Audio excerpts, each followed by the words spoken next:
ইরানের সাফ কথা, হয় একেবারে যুদ্ধ বন্ধ করতে হবে, না হলে আপনাদেরকে যুদ্ধ চালিয়ে যেতে হবে। কিন্তু আমেরিকার সে সাহস নাই যুদ্ধ চালিয়ে যাবার। কেন সে সাহস নাই?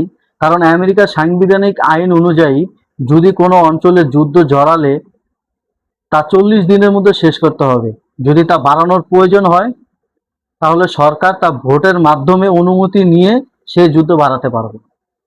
প্রথম কথা, আইন অনুযায়ী সময়সীমা শেষ।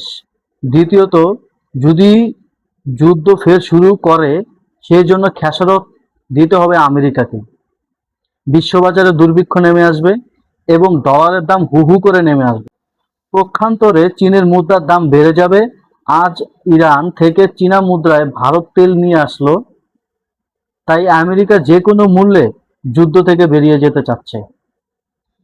ইরান সাফ সাফ জানিয়ে দিয়েছে লেবাননের সাথেও যুদ্ধবিরতি হতে হবে, অন্যথায় আমরা লেবাননকে একলা ফেলে আসতে পারবো না।